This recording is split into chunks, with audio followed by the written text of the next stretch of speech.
It sure is nice to come home at the end of a long day and enjoy a podcast. But you know what makes the experience that much better?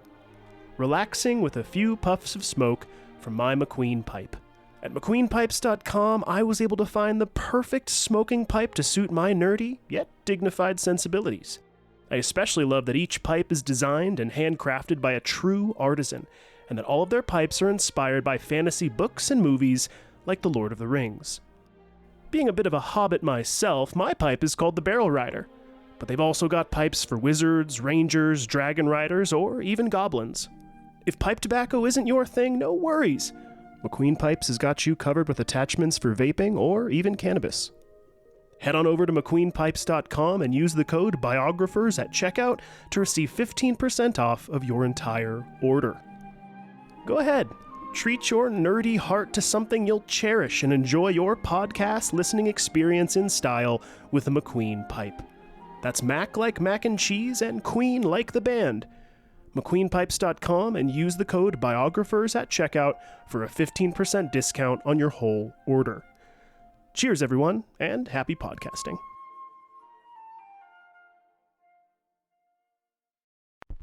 I do hope you can see me today from where you are. Ich bin ein Lehrling. If I'm generally anything, I guess I'm generally miserable. This modern world of science and invention is of particular interest to women. The people, I would say, there is no patent. This is, don't you patent the sun? I regard myself as a soldier, though a soldier of peace. Welcome to the Biographers.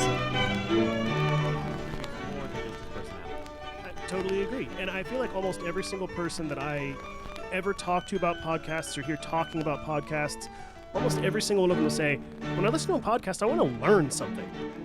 You know, it's not just, oh yeah, every once in a while I'll hear somebody go, well, I like this one because honestly, they're just like, it's a YouTube channel I've been following for a while and I just like hearing them talk to each other. That's fine. But 9 times out of 10, I feel like people go, no, I tune into a podcast because I want to learn something, you know, which I feel like we hopefully do that for people. So. Yeah. And there's definitely some benefit to feeling that sort of sense of connection. Like, absolutely. We were talking about it a couple weeks ago, but my sister, if you're listening, which she most definitely is not. Hello, Gavi. My sister is chronically ill right now and lives alone with her fiance. And that's about it. That's all the contact that she gets. So something like Dimension 20, which once again is still a podcast that does something. So I'm contradicting myself. Dimension 20, which is but it is like buddies that like talk to. They have a good time together talking about something that they love and doing something that they love. And it helps with that social interaction, that thing that somebody might be craving. If you're a knife maker, for instance, being alone in the shop all the time is awesome because I don't like people, but I do like feeling like I've been social. So putting on something where you can kind of tell everybody is friends and everybody's having a good time is a little bit more conversational. There's some value to it. But like I said, for me, they have to be doing something. Brendan Lee Mulligan is a DM. He's opening up a world for us. He's telling us a story. I agree. I think that there's a lot of value in that. No, I do totally agree with you. And also Brendan Lee Mulligan is hilarious. I love Brendan. He's so funny. So, but yeah, again, this is not to necessarily poo-poo on all these other people that do this or whatever, but it does. I get tired of the massive amount of white noise podcasts, let's say, that are just like people that feel like they've got something really cool to say or whatever. And anyhow, also, we'll say really quickly before we kind of get going here, for anybody that is curious, we mentioned this 2 episodes ago, but if it feels like Akiva is slightly muffled or something, I think it sounds mostly fine, to be honest with you. But if you're like, oh, it sounds a little bit different than before, you can explain. My sister has been dealing with chronic illness for a really long time, has been sick at home for several months now, and she just got entered into a double-blind study, a clinical trial for some medicine that is really going to help her out. But one of the qualifiers is if she gets sick with COVID again, which she's gotten sick, I don't know, 7-8 times. Crazy. If she gets sick one more time, then she will no longer be qualified for the trial because she has to be healthy for the duration of the trial. I'm taking care of her every once in a while, which means that I'm not going out. I'm not going to restaurants. And unfortunately, I even have to wear a mask when we're doing this podcast with one other person just to make sure that she's healthy. So if you're noticing any muffling, I apologize. I don't want to be wearing this thing either. I have a beard and it's very scratchy and uncomfortable, but I'm doing it so I don't get my sister sick so she can get some awesome medicine. Yeah, there we go. So just wanted to address that really quickly in case anybody was curious. But with that, hello, everyone, and welcome to The Biographers. I am Daniel Newman, and with me is Akiva Miola. Hello. And we're about to get going onto, I guess I should say, Franz Liszt Part 5. A couple quick announcements really quick, or whatever. There's another word I'm looking for, and I never know what the word is, but a couple, like, shout-outs, basically, whatever. Yeah. First and foremost, if y'all are enjoying this show, we would obviously ask for any support you can give us. That's going to be patreon.com/thebiographers.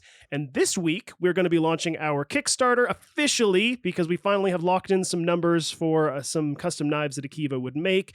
And that is going to be kickstarter.com/profile/thebiographers. So keep an eye out for that. And there are also going to be some other reward tiers for things like posters and stickers and hats and some things like that. So check it out. Again, any support that you can give us, we would be very, very grateful. Yes, absolutely. I'm really excited to get started on the knives for the final tier of our Kickstarter. We're going to be doing some Da Vinci-inspired chef knives. I think they're going to be really, really cool. I'm hopefully going to be able to work on them next week, but we have some numbers ready, and I really hope you guys... I wouldn't get started on them yet, because we don't know if we're actually going to have them... People are going to buy them. If not, I can still keep them as inventory, and if that's true. If this, they're not eggs, they don't go bad. So that's true. I think they would look really lovely at Elements or Carbon Knife Company if you losers decide not to buy any. So you guys aren't losers. We love you. All right. Well, you ready to get going for part 5 here? Yeah, let's do it. Let's get going. So last time, we saw Franz Liszt ride through the height of his superstardom in a period that history came to call Lisztomania. A few years after Franz and his longtime lover, Marie de Gault, finally parted ways once and for all, Franz became enamored with a new love interest, a woman named Princess Carolina von Sayn-Wittgenstein. Once the two were officially, but secretly, a couple, Franz gave up his life as a traveling rock star and settled for the next 12 years at a villa called the Altenburg in the town of Weimar, Germany, where he invented a new type of music known as the symphonic poem. AKA a song. Yeah, basically.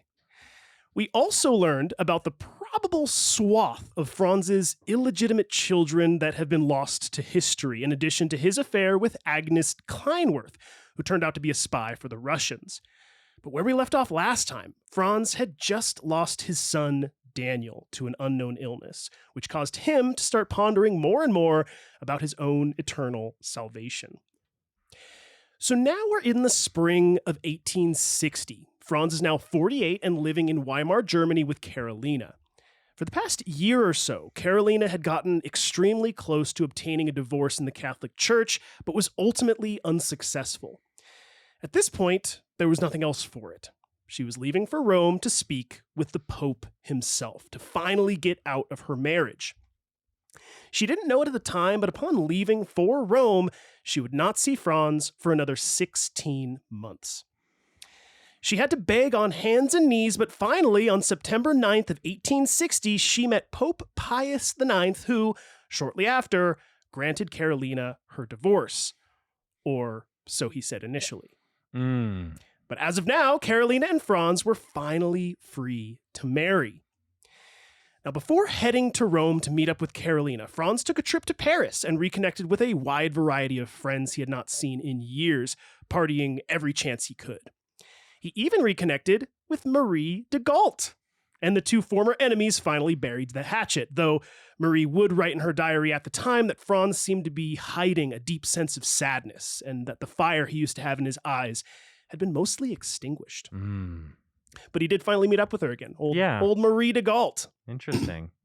But eventually, in October of 1861, Franz made his way to Rome, where Carolina had arranged for the two of them to be married on October 22nd, Franz's 50th birthday.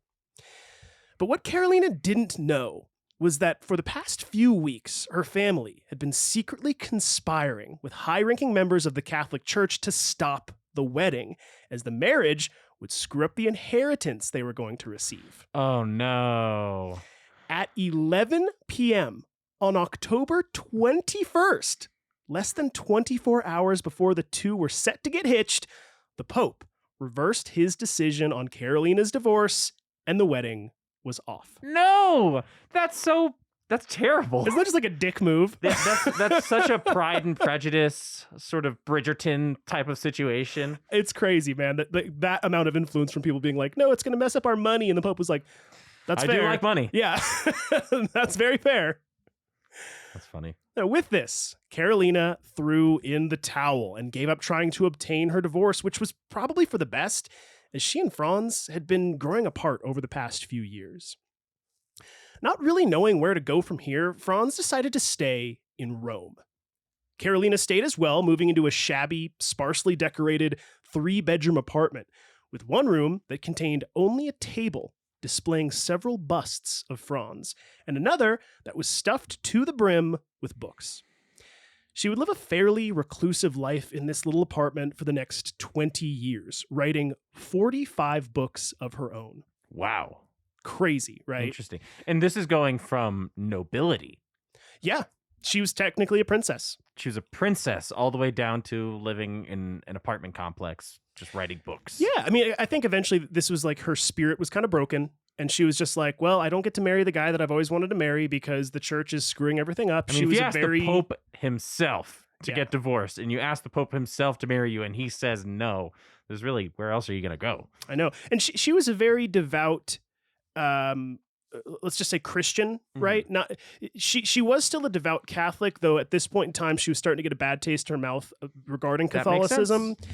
And it, strangely enough, not even that strangely enough, many of these books that she was writing were aimed at taking down the Catholic Church. So she was a lot of criticism anyways, not necessarily taking down, but like pointing out the flaws in the system was kind of what she was trying to do. I see. Now, for Franz, life in Rome seemed to suit him, though friends in the city would secretly write that his spark for life seemed to be low. But in January of 1862, he received the happy news that his eldest daughter, Blandine, was expecting a child. On July 3rd of 1862, Blandine gave birth to a boy whom she named Daniel, in honor of her deceased brother. Oh, I know. Now, the birth went well, but about a month later, Blandine's doctor noticed a swelling in her breast, which he feared would impede her ability to breastfeed. Eventually, her breast became so swollen that the doctor attempted surgery, but was apparently pretty sloppy with his sterilization habits, so Blandine caught an infection, leading to a severe fever and a loss of appetite. Within a few weeks of the surgery, Blandine withered away. On September 11th of 1862, Franz's eldest daughter, Blandine, who was just 26 years old, passed away. at this point, why even bother going to the doctor? Every historical record where there had been a doctor's intervention seems to have only made the situation worse. I just don't even understand how the institution could keep itself alive with such little success rates. I know. And this, by the way, was less than 3 years since his son Daniel had also passed away. Gosh. So in a just under 3 year period, 2 of his children died. Yeah. No parent should have to go through that. I can't even imagine, man. Now, Franz was once again grief-stricken. He wallowed in Rome for a few months, but not long after this was invited to stay at a monastery an hour outside the city, to which he gladly accepted. Now, just a month after Blandine passed away, Franz's daughter, Cosima, moved to Leipzig, Germany with her husband, Hans von Bülow, who had recently accepted an offer to share conducting duties with famed composer Richard Wagner, something Hans was extremely keen to do, as Richard Wagner was his musical hero. But before we go any further, I'd like to provide a bit of history on Richard Wagner's life. So he was born in the Jewish quarter of the German town of Leipzig in 1813, trained his whole life to be a composer, and was a German nationalist, firmly believing in German superiority. In 1849, he was involved in what's known as the May Uprising in Dresden, where German nationalists attempted a coup, which failed, leading to several arrest warrants being issued for Wagner. As a result, he and his wife fled.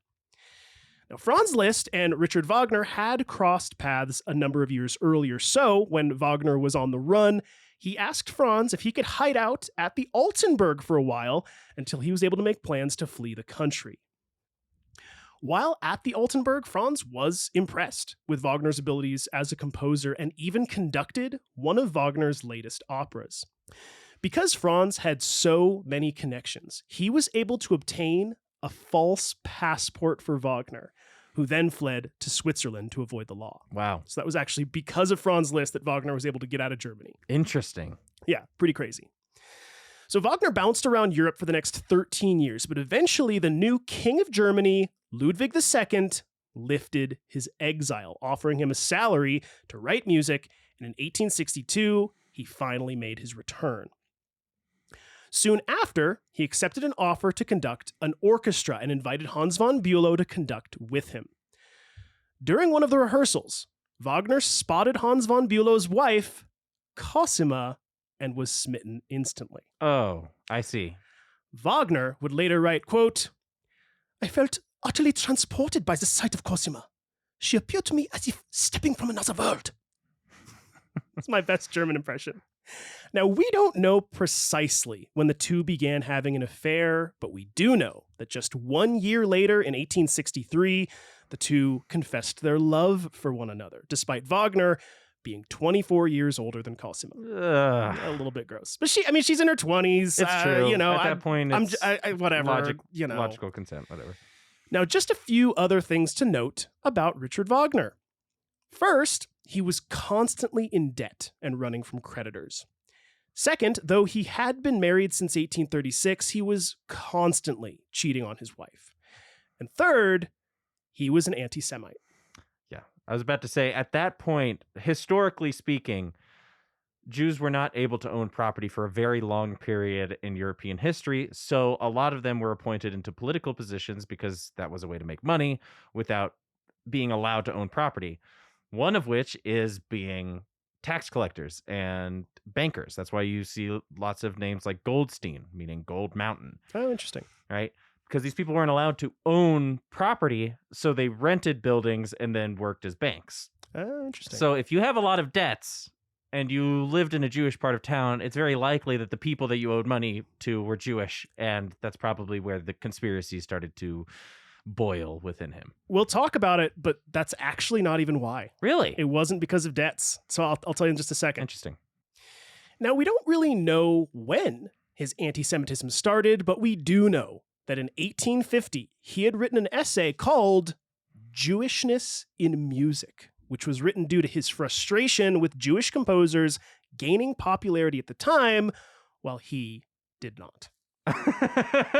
So he was basically jealous of Jewish composers. Yeah, and was like, these Jews I cannot stand. Like, he was like straight up. Mendelssohn and all of them were very popular. Correct. And even writing classic Christmas tales at the time. Yeah, exactly. And so, and he, well, I try not to get super far into Richard Wagner throughout the rest of this series, but do kind of know that he's always had a complex to him where he really thinks highly of himself and he really thinks he's one of the greatest composers of all time. Didn't he think he was like the reincarnation of Beethoven or something like that? I have not read that. Okay, because when I was in history class, he wrote Flight of the Valkyries, right? He did. Okay.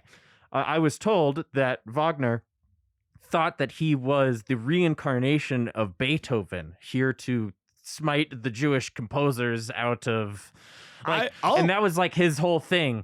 I'm going to look into it. In a very now I usually find the corrections and stuff. I'm going to look into it when I go to edit this episode. Because I thought it was in a very like Kendrick Lamar thinking he's the reincarnation of Tupac. Maybe not in a literal sense, but carrying on his legacy type of thing.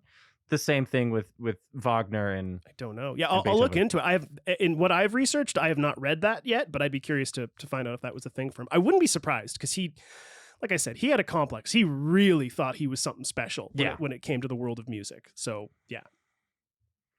Now, through his writings, Wagner described Jewish people as alien and wrote things like, "We always felt instinctively repelled by any actual operative contact with them." So, like, we don't even like talking to them. It's basically what he was saying. Grew up in their neighborhoods. Why? I know. What a dick. That's what I thought was so funny about it, too. Is it's like, dude, you were born in the Jewish quarter? Okay, that's weird that you have this prejudice, but all right. Now, some have argued that he was not an anti-Semite because he had Jewish friends. But I would liken this to a racist person in modern times saying, I'm not racist, I have black friends. Yeah, I was about to say. Eventually, his bigotry would rub off onto Cosima, who often wrote in her diary about nasty things Wagner would say about Jewish people, though obviously he didn't say Jewish people, he said Jews with a hard J. Yeah. You know what I mean? Yeah. And that's just what's weird about anti-Semitism, if you look at it historically, is it's always rooted in a sense of political justice.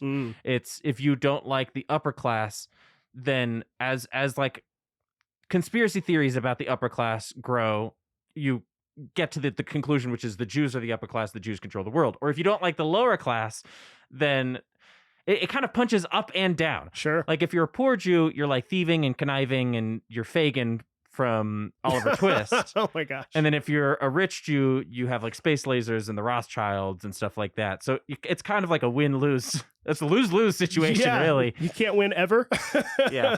They hate you if you're poor. They hate you if you're rich. It's just, really, they just hate you. Yeah, there's an old story that my rabbi would tell sometimes, which was, there's this woman and she's sitting on the porch, grandma sitting on the porch, and her son comes by and she sees that she's listening to some conspiracy theory newspaper. I'm not going to say which one because I don't know.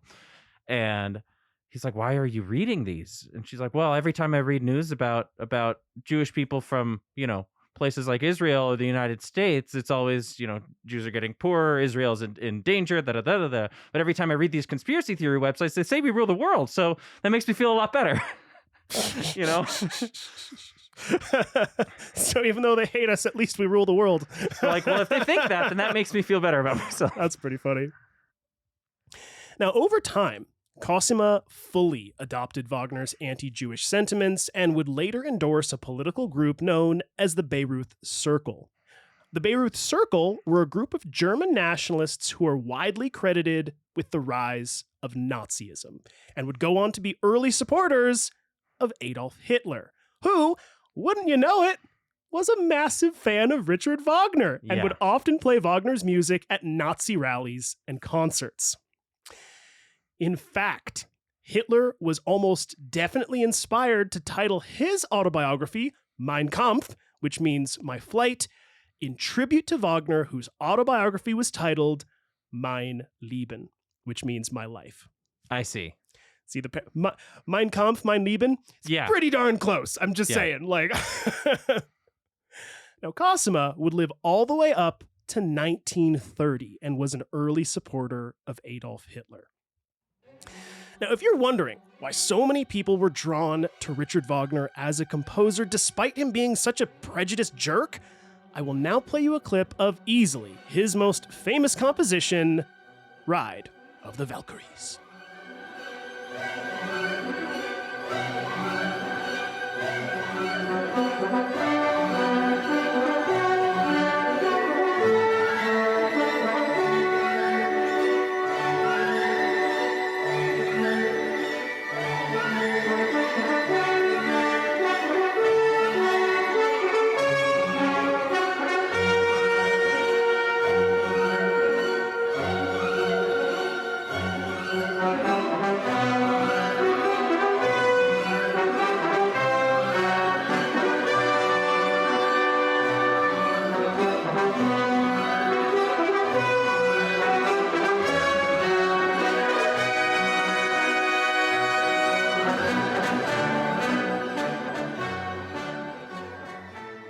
It has to be one of the most iconic pieces of music. It is. And it's for all things considered. I know. And I hate to love it so much. Exactly. We can name lists upon lists upon lists of profound musicians or profound artists with wildly troubled pasts. Yes.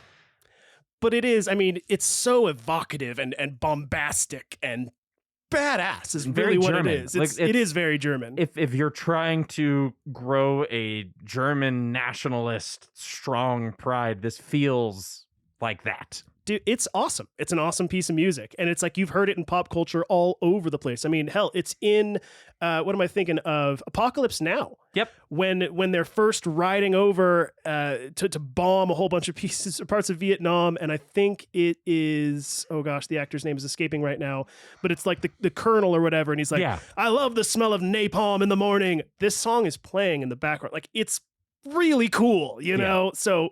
Again, for anybody that's curious of like, this guy sucked. Why did people like him so much? Well, because he was an why. icon. We're at 150 years after the fact, and we're still listening to this music going, dude, this is awesome. And also, how public was his conspiracy theories? How public was his acts of anti-Semitism? Did people who go to his shows know who he was personally? Yep. Oh, well. So I didn't really write it into the script or whatever. Then again, it was also still pretty in vogue to hate Jewish people at the time. That wasn't like a wild opinion to have. I mean, it wasn't. Okay, so it was like...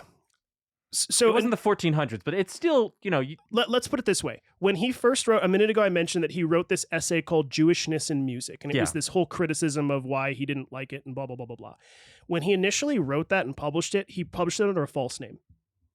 That says a lot. Right? It does. Is that it wasn't this just like super in vogue thing to be like, oh yeah, I'm an anti-Semite, check me out. It was like, I'm going to see if anybody else is kind of feeling this too. And then years it's like later... the guy who's like looking around at the bar right as he's about to tell you a slur because he thinks that you're cool with him talking to you like that. You know? He's like, and the problem with these looks left, looks right. Fill in the blank, right. Yeah. So he initially published it under a false name, and then years later, I think it was like actually right around this time in like the 1860, 62, something like that, he finally was like, yeah, that was me. And like kind of started to lean into it a lot more. We'll talk about it later on, but there's even points where when other people write about him, they call him, they directly associate him with being one of the prime anti-Semitic people of the time. I see. So he was not shy about it. He was not, trying to pretend like, oh no, I have no idea what you're talking about. It was like, no, he was pretty openly, bigoted. Okay. And it was not entirely as in vogue to be so. It was somewhat controversial for him to do so. I think in many, many ways. Yeah. I mean, obviously, as well as me, if not, I'm sure better than me, that it's like Jewish people have always struggled with this. Yeah. It's always been something that people, for whatever it's a very silly pervasive reason, sort of ideology. Yeah. And so I think that there's always been elements of it, but it was to say that it was in vogue is not necessarily true because Franz Liszt never felt that way. He was always like, I don't know what you're talking about. This has never been my experience. We'll kind of see later on. They end up more or less becoming enemies, Franz Liszt and Richard Wagner. Mm-hmm. They really don't like each other, but they do that kind of coy thing of being like, but we're going to pretend really hard because we're for bonded. Prosperity. Yeah, we're bonded by family. And so if we were just to say, nope, we hate each other, screw you, I don't ever want to talk to you again, Franz would lose Cosima and Cosima would lose Franz, and neither wanted that to happen. So there's this kind of dance Smile that started for the family photo sort of situation. In many ways. And we'll talk about it later on. There's certain times they try to like reconcile, but I always honestly, get the impression... I would hate that dude just on the basis that he's like old as hell and he's trying to marry my daughter. No, I think he's like 2 years younger than Franz Liszt. So... Yeah, could you imagine like one of your buddies being my like, father-in-law your kid looks great. It's like, excuse me? Yeah, and I think that was a big part of it too, is that Franz Liszt was like, dude, I'm your father-in-law and I'm 2 years older than you. How is that a thing? Yeah. Like you suck, that dude. sucks. So yeah, again, it was... They try at certain points to be like, well, maybe we can be friends and bury the hatchet, but I always get this sense that Franz Liszt was just like, man, I hate that guy. Like, just screw Richard Wagner, Yeah. So anyhow, Yeah, but you can't deny the song. You can't deny the even him as a composition. composer. I think that's why over the years there's been a lot of weird kind of defenders of Richard Wagner. Is that it's like people that try to defend Kanye, where they're like, but did you hear 808s and Heartbreaks? It's one of those. Graduation, man. He made Graduation. We're like, how far does Graduation take you? Dude, on even the High School ethical moral Dropout scale? is just like, Kanye's did some smash hits, man. It's great stuff. Dude, I'm telling you, as somebody in the Jewish sphere of things, there was one guy who was at every single bar mitzvah DJ's playlist, and that was Kanye West. Yeah, man. I don't think I can express to you how much little Jewish kids in middle school loved Kanye West. That's really funny. That was our shit, man. That's really funny. Him and Drake. And now both of them are in the tank, man. What the heck? But yeah, I think that is a really good comparison to make in that it's You want to validate him because his music is just so good, but it's just like, also he's a piece of shit. Exactly. But yeah, I think that's why there's been a lot of Richard Wagner defenders over the years, that they're just like, dude, I get it, but man, this is a banger. Like, that's kind of what it ends up being, right? Yeah. So anyhow. Now, for that version of Ride of the Valkyries, for credit purposes, this was conducted by a man named Philip Millman, and you can find the link to the recording on our website, thebiographerspodcast.com. It is also part of Wikipedia Commons, so I just want to make sure that credit is given there and for people to go check it out. Yeah.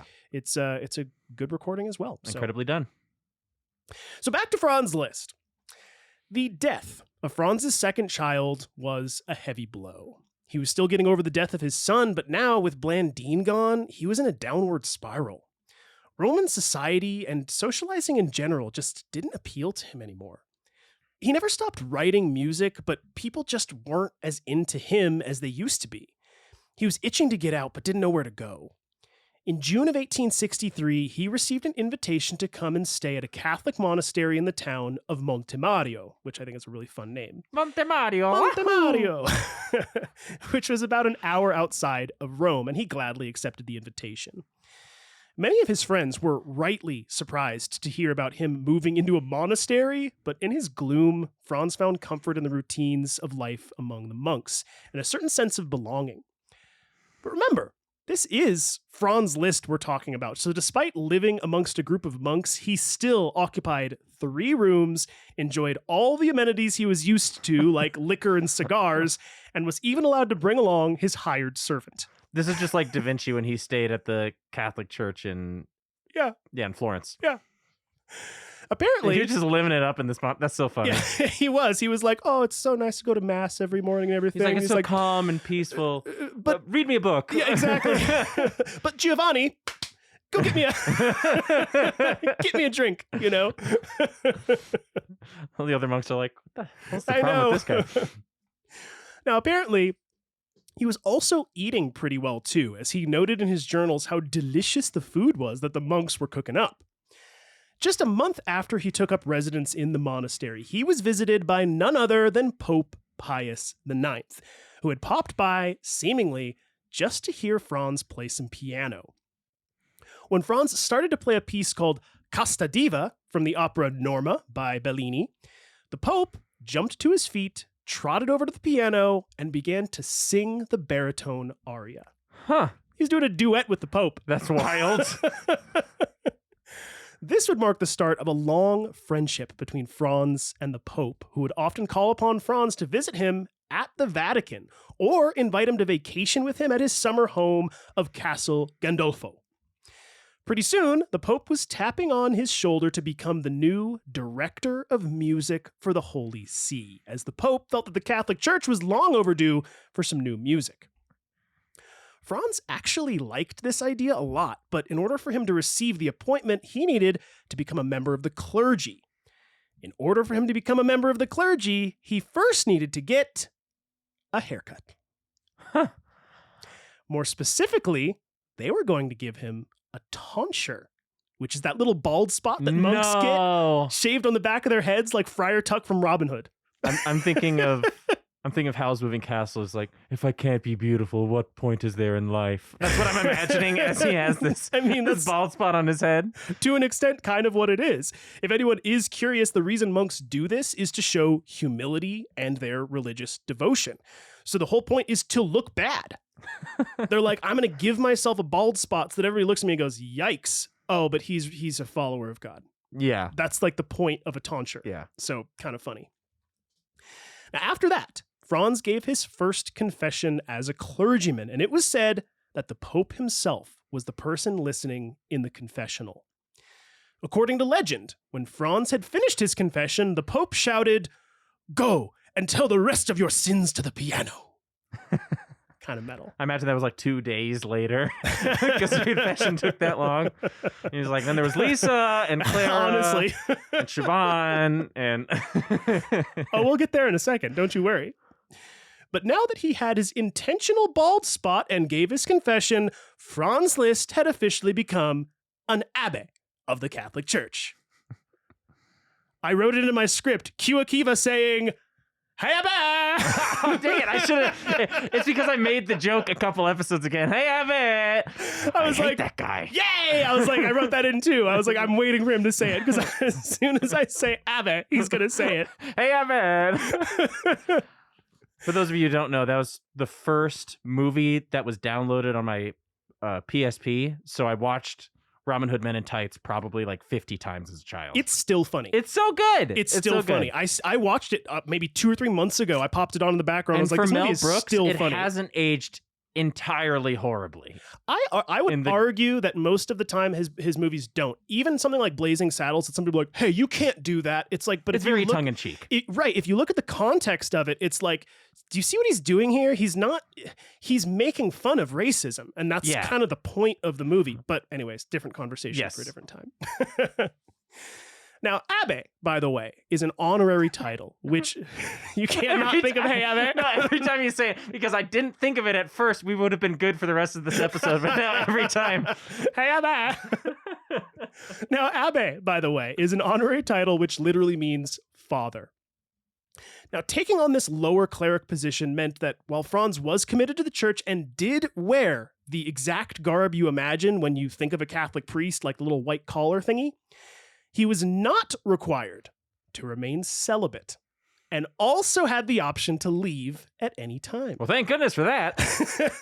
That was like a condition of him like going, he was like, wait, does that mean I can't like, you know, and they were like, no, you're good. And he was like, oh, great, cool, let's do it. And they're like, yeah, but people might not want to now that you're bald. And he's like, no, they're still going to want to. Yes, you're completely correct.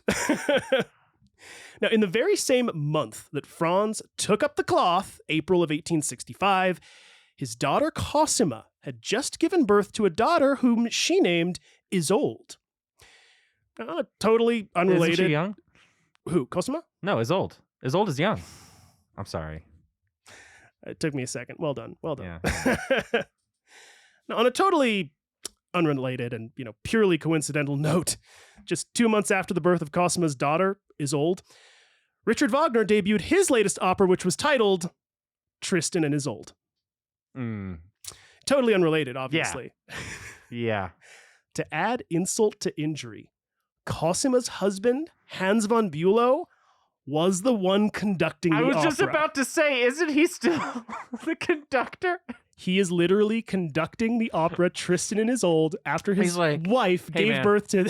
So good to see you. So good to see you, dude. Pats him on the back. Yeah, man. So I made this new opera. It's about me boning your wife. No hard feelings, right? Slaps his ass, walks away. The guy's like, okay. Now, it's so rude. Really rude, but incredibly, Hans von Bülow was such a devoted admirer of Richard Wagner that he was fully aware of Cosima's infidelity and even accepted the newborn baby, knowing full well that it was Wagner's child. Wow. That is a new level of fanboy. It really is. It's just like, here, take my wife. Honestly, that wild. was kind of what it was, to an extent. Now, it would take Cosima birthing 2 more children to Wagner and 5 more years before Hans von Bülow finally accepted Cosima's divorce.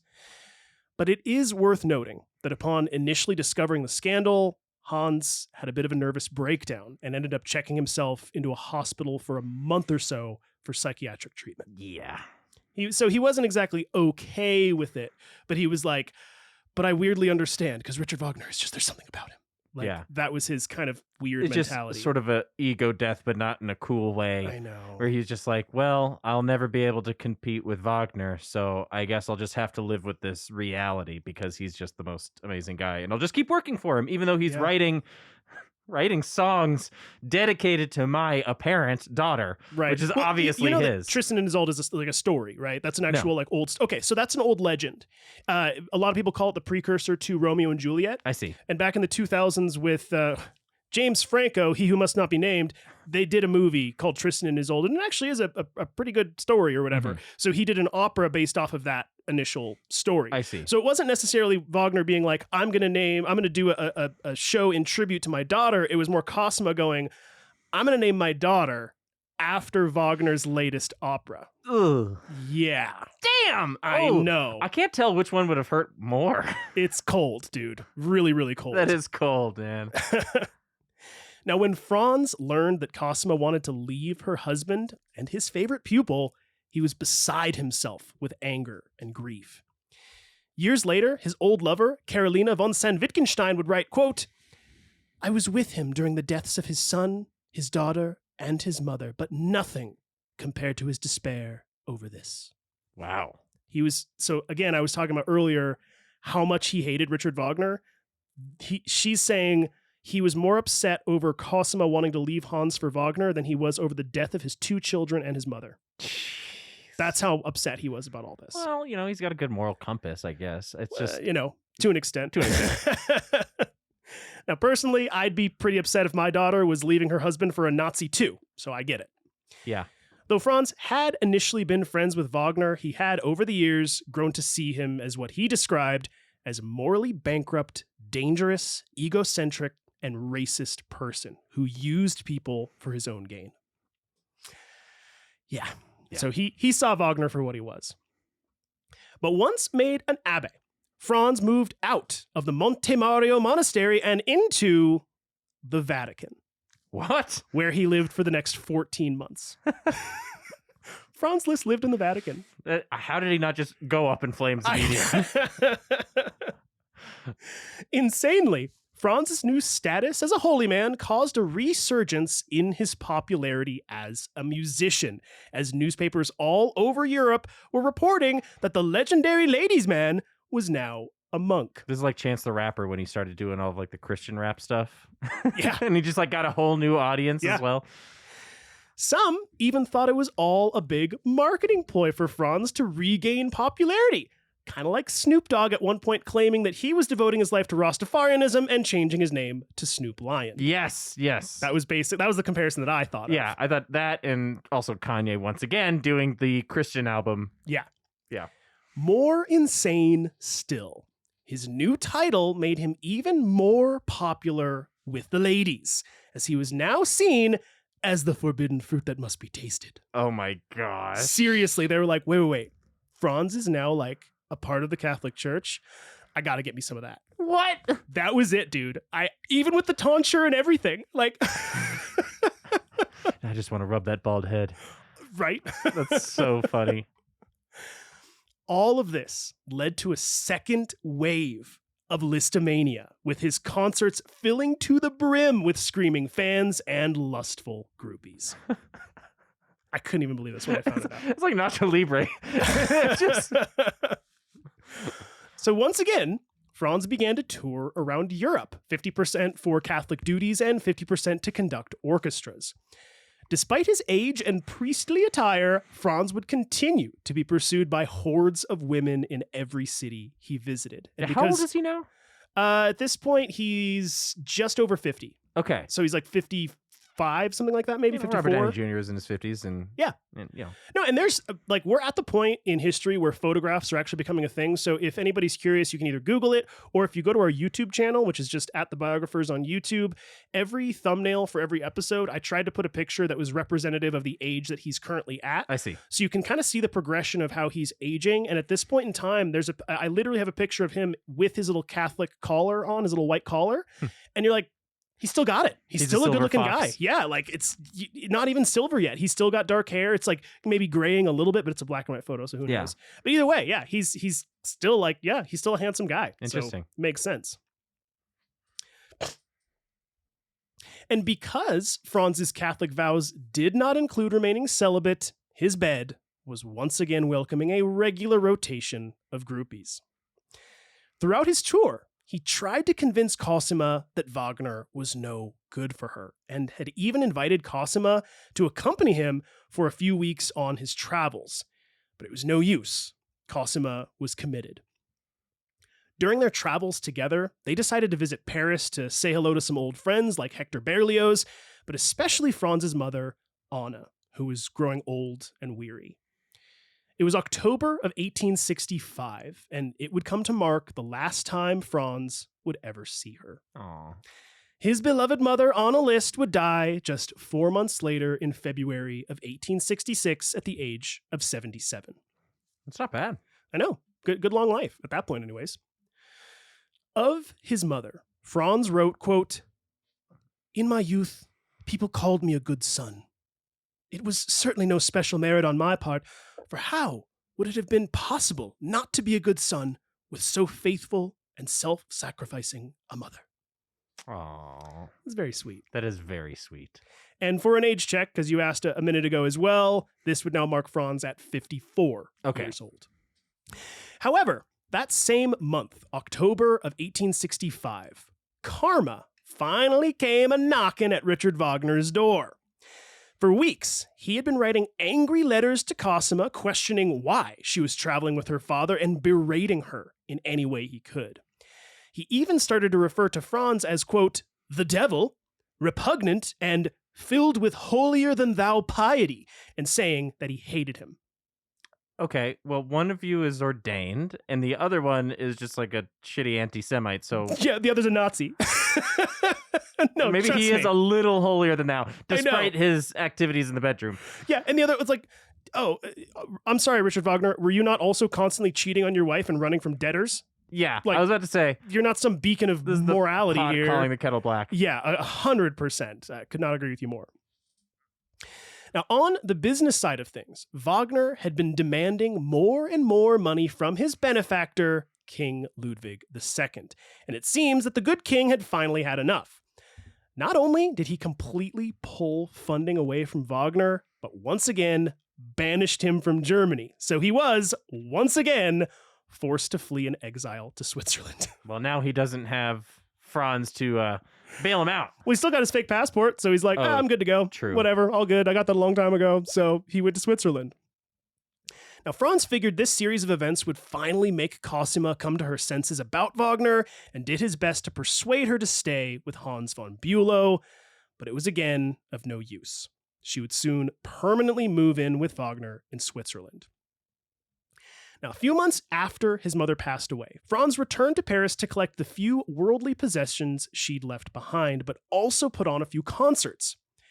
His grief over his mother and his headache over his daughter committing herself to a Nazi seemed to affect his musical performances, as a couple shows didn't go very well, which caused some Parisian newspapers to write mocking articles about him. The thing that stung the most, though, was that Franz's old pal, Hector Berlioz, apparently did nothing to defend him when newspapers asked what was going on. As a result, the two men would never speak again. The guy that initially influenced him in so many ways in music. While in Paris, Franz also met his old lover, Marie de Gault, but after learning that Marie was planning to release her memoirs, in which Franz was to be smeared, Franz once again said, "To hell with her," and they resumed their estrangement. Yeah. This whole series of ordeals put a really bad taste in his mouth, and Franz would not return to Paris for another 12 years.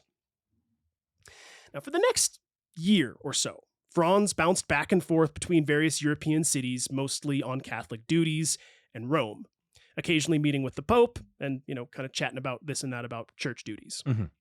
At one point, despite not particularly wanting to, he did visit Wagner in Switzerland in an attempt to at least make some sort of peace with his likely future son-in-law. And apparently the trip went pretty well, with both men feeling like they were now on good terms, but it was done in absolute secrecy, so as no newspaper would catch wind. At the time of his visit, Cosima was in Munich with Hans von Bülow, as he had been appointed as Kapellmeister, and the couple needed to maintain some appearances. So it was just a purely like, hey, Cosima, I'm getting this appointment, and if you're not here, this isn't going to look good. And she was like, all right, we're not divorced yet, so I gotcha. Yeah. And so she went out and basically met up with him, and there it was. But eventually, the strain of Cosima's infidelity was just too much for poor Hans, and Cosima knew it. In October of 1868, she finally made up her mind and asked Hans for a divorce. Hans was heartbroken. When word got back to Franz, he was livid, as he had been hoping this entire time that somehow Cosima would finally come to her senses.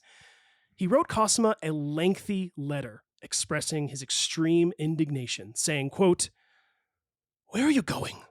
What are you telling me? What? Everything is dead for you except a single person to whom you think you are necessary because he says he cannot do without you. Although you might well only want to live for him, that would not be enough at all and would hardly be feasible because fatal poisons would begin to seep from the rock on which you aim to rest yourself. You are dissipating the vital and holy forces of your soul by sealing an evil deed with approval. This perversion, this adulteration of God's gifts breaks my heart. After such a scandal, I doubt whether convention will allow you to live in Switzerland or Germany. And what about your children? What are you teaching them? They will understand that one should call evil good, call night day, call bitter things sweet. Yes, my daughter, what you are planning to do is bad in God's eyes and man's. It is Hans to whom you are necessary. It is him you must not fail. What madness to ask him now to subscribe legally to your dishonor. Not only do I rightly condemn what you are proposing, but I am telling you this while begging you to take hold of yourself and not allow yourself to be removed from my blessing. Wow.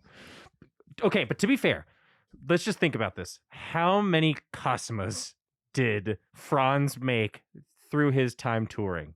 Oh, yeah. How many letters were sent to these girls who would show up in his hotel room? In some ways, Wagner obviously is a terrible piece of crap. But say the least. This is a little bit, kind of a bit of a taste of Franz's own medicine, just from the other perspective, which is like, how would you feel if you took advantage of someone took advantage of your daughter? And it's funny that he can't quite see those parallels, and he's like saying that adultery is unholy and that it's terrible, then he's going to take her blessings. Meanwhile, adultery was his life. Well, I think for him, it was probably more the divorce aspect combined with her going for Wagner specifically. Yes. And that he loved Hans von Bülow. Hans von Bülow had been a student of his for a really long time, and he had really liked Hans. Mm-hmm. So I think it was like the combination of the three. But that being said, I do also think that you're right in that he doesn't have much of a leg to stand on and being like, hey, how dare you like break these sacred wedding vows or whatever. It's like, wait a second. The two women that you had the longest relationships with, weren't they both married when you started hooking up with them? Like, he's like, well, that's different. You're my daughter. 100%. Yeah. You know what I mean? So, yeah, I very good call out. Now, like many children with parental issues, Cosima only became more determined than ever to marry Richard Wagner. Kind of like in The Office when Michael Scott starts dating Pam's mom and she says, "Stop dating my mother!" To which Michael replies, "You know what? I'm going to start dating her even harder." I'm going to start dating her even harder. So funny. Hans von Bülow was in utter despair. A colleague of Hans's wrote at the time, quote, "Hans had on several occasions sacrificed his whole existence to Wagner and now discovers that the great Jew-eater has seduced his own wife." Wow. So I didn't want to tell you that quote earlier, but you were asking was he known to be this way? This quote says it all. Mm-hmm. This guy is calling him the great Jew eater. Jeez. That's pretty, like, holy hell, man. Like, you don't get that nickname title from not saying anything about your prejudices. You know what I mean? It's like, that's true. Good Lord, that's pretty insane. Now, the divorce was officially approved in July of 1870, and Cosima von Bülow became Cosima Wagner less than a month later on August 25th of 1870. Franz had no idea and only learned of the wedding through a newspaper article. Oh, I know, dude. Now, on a more personal note for Franz, he was starting to grow tired of life at the services of the Vatican. For 7 years, he had worked for the Vatican, writing music specifically for church purposes and doing pretty much anything they'd asked him to do. But after spending his first few years exclusively in Rome, then traveling around Europe to put on concerts at the Vatican's request, Franz had rediscovered his love for travel and life on the road. Additionally, his old home base of Weimar in Germany had been requesting that he return once again to take up the position of resident Kapellmeister, which is basically the official composer and conductor of the town, in case anybody was curious. Mm-hmm. But while Franz did love Rome and Weimar, he had for a while now been feeling a strong pull back to his native land of Hungary. Rather than choosing any one place, Franz decided, why not all three? So from 1869 to the very end of his life, Franz would spend part of the spring and summer in Weimar, part of the fall and winter in Rome, and part of the winter and spring in Budapest. Obviously, this wasn't an exact science, but this was his general travel routine. There were certain times where it's like that year he didn't go to Budapest or he didn't go to Rome, or but it was generally speaking, that was how he would around. Exactly. He would go between these three cities. This would now mark Franz at just about 59 years old. So who was Franz now surrounding himself with? Now that the two of his children had died, his only remaining daughter was married to a Nazi, and he was no longer living full-time in Rome where Carolina von Wittgenstein still remained. Well, in Weimar, Franz had a loyal housekeeper named Pauline Abel, who became a faithful companion, tending to his house like a mother for the remainder of his life. In addition to a woman named Adelaide von Schorn, who lived across the road and kept an eye on him at Carolina's request. I know what you're thinking, and the answer is no. From everything I have read, these two women were truly just friends and trusted helpers, and nothing occurred between them and Franz. So just wanted to put that out. I thought there was an Austin Powers situation there. No, they really were like just keeping an eye on him and helping him out. And, he did have boundaries, to one extent or another. But another woman had also become a good friend to Franz over the past few years, named Baroness Olga von Meyendorff, who was beautiful, brilliant, and strong-willed. The two had been friends, yes, just friends, for some time, often getting together whenever possible for lunch, discussing politics, music, and literature. But after Olga's husband unexpectedly passed away in 1871, Olga, who was only 33 years old at the time, was left to raise her 4 young children, all boys, alone. As a result, she decided to settle down in Weimar as she figured Franz could act as a makeshift father to her kids. Inevitably, not long after moving to Weimar, Olga fell in love with Franz. Aww. This is actually kind of wholesome. It's kind of cute. Now, while some historians suggest that they may have shared some intimacy at some point, there isn't much evidence one way or the other. If I were a betting man, though, I think there might have been at least 1 or 2 nights of passion, as Olga was very beautiful. And I've seen pictures. She really was pretty. And Franz wrote to Olga around this time, saying, quote, "One day, I hope that you will not refuse to listen properly to my confession, that he doesn't love her, which I should have given you on the very first day, and it will undoubtedly relieve you of the pressure that wrongly weighs on your far too scrupulous conscience." So again, I think there might have been a night or 2 of passion, but he was like, "But I don't love you. I'm sorry. I like you and everything, and you're great, but I just don't. There's not that the connection's not there, right? Like I don't know that I think I need a relationship or whatever." And I actually wrote that down here. When I read this, it feels like they may have given into some temptation, but Franz wasn't looking for a relationship. You know what I mean? I think he was kind of done with that at this point. Olga did not appreciate this, as she lived just across the road from Franz and would constantly see the attractive young pupils that would come in and out of Franz's house for piano lessons. So she would do everything in her power to crack the whip and keep the now 60-year-old Franz in line. She even insisted that she and Franz have both lunch and dinner together every day. Now you might be thinking, if they weren't really in a relationship, why did Franz allow Olga to govern his life like this? Well, are you starting to see a pattern with the women that Franz liked to keep close to him? Marie de Gault, strong, smart, opinionated. Carolina von Wittgenstein, strong, smart, opinionated. Olga von Meyendorff, strong, smart, opinionated. Yeah, I see it. Franz could have pretty much any woman he wanted, but the ones that stuck around were the ones that didn't take his crap and wouldn't be pushed around.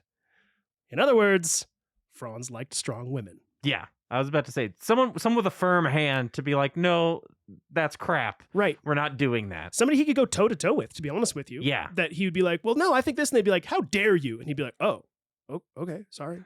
You know what I mean? Like, sorry. There's this element of like, yeah, like them kind of cracking the whip on him and him being like, okay, yeah, I get you. Like, same. I get it too. Same. Like, so I was like, yeah, dude, I feel you on that one, Franz. Yeah. It's also just, I think it's an ADHD thing to some extent, which is like strong partners are direct and they tell you exactly what they want from you. and you don't have to guess what they're thinking because they'll tell you. Yes. I appreciate that very much. Yeah, and from everything that I've read, it does seem like at the time, although not diagnosed or understood, Franz was an ADHDer. Yeah, sure. He was. He just seemed to have that franticness and that like scatterbrain, could Being never like, quite I concentrate. don't want you to go out tonight. He would get hyper focused on certain things and just couldn't tear himself away from writing for long periods of time or practicing for long periods of time. And there were just these few things that he was obsessed with. Like it really tracks for the whole ADHD thing.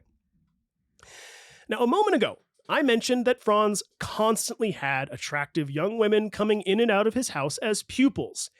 But this was only in the eyes of Olga von Meyendorff, as Franz did not exclusively take on female pupils. By this point, since Franz usually spent at least 3 months out of the year in Weimar, loads of musicians were now flocking to the German town, specifically for the purposes of learning from the master pianist. And they weren't just flocking from around Europe, but from around the world. One young piano player named Amy Faye came all the way from Chicago, Illinois, just to learn from her music idol, whom she described as, quote, not at all like a master, but a monarch. And when he extends his royal scepter, you can sit down and play to him. Wow. Yeah. It's kind of cool. He's like revered by the kids at this point who are up and coming musicians. Like they see him as this like godlike musical figure. Also cool that there are some Americans that learned from him too. Yeah. They were coming from all over the world trying to learn his techniques on piano because they just couldn't believe how insane. I'd be curious to hear Fannie Mae's work. Amy Faye? Amy Faye. I thought you said Fannie Mae. Amy Faye. She, so I did a little bit of homework on her, and I'd have to confirm the title, but it was something like at the time, she wasn't necessarily a legendary composer or anything like that, but she was a good concert pianist, and she also became it was like the head of the New York Society of Women Musicians, I want to say. Mm-hmm. I'll confirm that in a corrections episode, but yes, she ended up being kind of like a figurehead for progressing women's music, women musicians specifically, not just women's music, but the society in New York for women musicians. So pretty cool. That's kind of cool. Yeah. Now, to say that Franz's method of instructing students was progressive is a total understatement. The author of my primary source, Oliver Hilms, put it best by describing his methodology like a modern-day masterclass, where Franz would either perform a piece in front of his students or have a student perform in front of the group. Franz didn't want his pupils to simply regurgitate his technique like he had been taught as a child, but instead wanted to foster his students' personal imaginations and styles by implanting ideas in their heads. The aforementioned Amy Faye described his method by saying, quote, that is the way Liszt teaches you. He presents an idea to you, and it takes hold in your mind and sticks there. Pretty cool. Yeah, that is so cool. It wasn't like, let me show you the best technique for doing this movement. It's teaching you how to think, not how to do. Exactly. Yeah, he wanted, in a weird way, he kind of wanted to like inspire the geniuses in other kind of performers. He didn't want them to be like him. Exactly. Right? So pretty cool. Now, if you're sitting there thinking that Franz is fully settled into his life as a wise old teacher, that most of the exciting stuff has already come and gone, fear not. Franz was about to add another merit badge to his already impressive Boy Scout sash of rock star stereotypes. In April of 1869, Franz had given a piano performance in Vienna, and unbeknownst to him at the time, there was a borderline psychopathic woman in the audience named Olga Janina, who is known to have at her disposal at all times a loaded revolver, several vials of various poisons, a dagger allegedly dipped in said poisons, and a hefty supply of opium to which she was addicted, all of which were tucked away in her handbag. Upon hearing Franz perform in Vienna, Olga Janina would become enamored by the virtuoso, and an unhealthy and dangerous obsession would soon begin to form. Olga's delusional preoccupation with Franz would rise to such a fever pitch that she would eventually threaten to take his very life by murder-suicide. Wow. Buckle up, kids, because Franz Liszt is about to get his very own stalker. Dun, dun, dun. And that's where we'll pick back up for part 6, the conclusion of Franz Liszt. This was a really interesting episode because I felt like episode 3 kind of had some curveballs, but I felt like I was going to understand the trajectory of Franz's life, which is just like he becomes kind of famous, then he becomes really famous, then he becomes really, really, really famous. And I thought that that's just kind of where it was going to go. And then at some point he'd, I don't know, like a rock star, OD, and just die somewhere. Yeah. Which is kind of a crude way of saying it, but you know what I'm saying. Yeah. It was very cool to see him take a complete left turn, start taking on the role of a father more seriously. Yeah. Start taking on his role in a spiritual sense more seriously, even though he was still Franz during the time that he did it. He was still in the Vatican. Yep. You know, you have to be somewhat pious to be in the Vatican, even if you are sexually progressive. It was just very interesting. It was a left turn that I wasn't expecting. I think that was very fun. And yeah, it also still, once again, like we talked about with Kanye, like we talked about with Chance the Rapper or Snoop Dogg, it's still a very rock star thing to do, where you've gotten into this life, it's consumed you, and now you're trying to take a left turn and do something completely different, something cleaner, something even holier. It was kind of interesting. And I think like a lot of just people in general, and there are quite a few kind of rock star stories over the years that this theme has kind of been repeated. But I think a lot of people, if they were raised in this very foundationally religious way, they'll stray away from it for a long time, but there's always this underlying kind of desire for reconnection. Yeah, and to call out Catholics a little bit, I was not raised Catholic, but you know, I think of the 30 Rock episode where Tracy, I think it's Jordan in the show, he's called Tracy Jordan. It's actually Tracy Morgan in real life. But Tracy's trying to figure out what his religion is, and then he ends up talking to Jack Donaghy, who explains what Catholicism is. And he's like, "Oh yeah, it's great, Tracy. You can do anything you want to. You can sleep with anybody that you want to. You can really live your life as much as you want to. And all you have to do is go and confess your sins to a preacher or whatever priest at the end of the day." And Tracy's like, "Oh, this is fantastic. This sounds like the best thing. What's the downsides of this?" And Jack Donaghy goes, "The guilt." The undying, unrelenting, unceasing guilt. Like Catholic guilt is a thing, yes. Right? So I do believe that there is an element of that to Franz's kind of existence, that throughout all of this, he was like, I'm partying, I'm doing, I'm one, it's all good, it's all fun, it's all, but underneath it all was this like, but I know man, I have feel to be better. so I know I have guilty to be about this, right? Like, so him becoming an abbé was like this attempt to kind of cleanse himself, I think, in a way of being like, you know, look, God, I'm trying my best here. I know I've got my temptations, but I'm trying my best. And like, really trying to work towards this more, you know, classically religious kind of side of him, this thing that's always sort of been there. Exactly. Know? So yeah, honestly, I have been surprised by really all that I've learned about Franz Liszt. I didn't really know what to expect when I got into all of the research about him.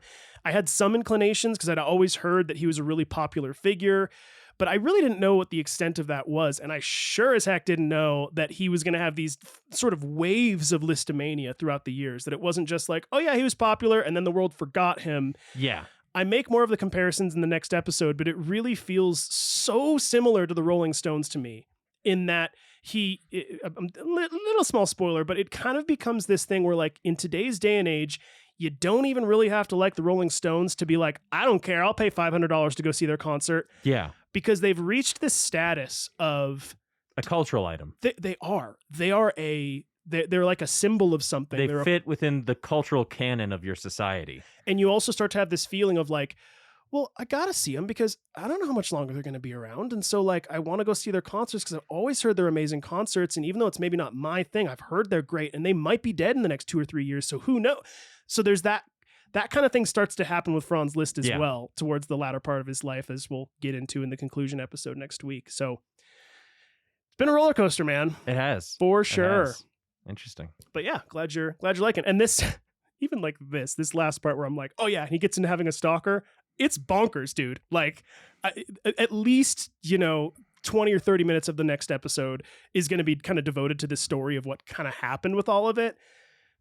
But it really does make me laugh every time that I get into this type of stuff, because he fits so perfectly into these archetypes. Exactly. In these exact things that you think of when you think of a rock star. It's like, yep, he even had a stalker, and a very, like, we'll get into the story of it, but it is it's wild. I'm really excited to hear about that one. Yeah, I really am. it's pretty fun. So I was even excited to hear about it too, because I was like, to an extent, when I was getting into the end of the research, I was going, is this going to kind of be it? Is it going to fizzle out? Is his life going to just be like, well, now he's older, and so this is kind of what happened. He just sort of like, lived out and puttered, and there it is. And then I got to this and was like, no way, dude. No way. Yeah. That's cool. Really? Man. He's got a crazy That's always stalker? exciting because, like we talked about, at the end of biographies, like we did with Da Vinci, kind of tend to fizzle out a little bit. People tend to be a little bit more stuck in their ways. Nothing really eventful happens most of the time. So it's cool to have a little left turn. A little spark for sure. Well, cool. We'll wrap it up there. A couple things to shout out as we close down here. Again, if anybody's enjoying the show, we'd ask for your support on our Patreon page, patreon.com/thebiographers. As we said at the beginning as well, check out our Kickstarter, which we're going to be launching this week, kickstarter.com/profile/thebiographers. For all of your metalworking and chef's knives needs, go and check out Metalwork by Meola, MEOLA.com. I don't know if there's any comments you want to have about that. No, that's about it for now. I hope to have some stuff on the website. I say this every episode. Hope to have some stuff on the website soon. Still filling out commissions. Commissions tend to be my life right now for the next couple months. Yeah. So if there's something custom that you want or something that you've seen before, feel free to send me a photo. Say, hey, I want one of these, and I'm happy to do it for you, and I'll honor the discount even for commissions. Which, by the way, you can use the code biographers at checkout. Get 10% off your order there. And like he said, he'll honor that for commission works as well. And that also does include things like swords and stuff, too. So if you're interested, go check that stuff out. Well, I think that's going to do it for this episode, for part 5 of Franz Liszt. Again, we're going to get to the conclusion episode next week. Hope you're all enjoying so far. And remember, ignorance is not stupidity, it is the absence of knowledge. And I do hope you all learned something today. See ya. Bye.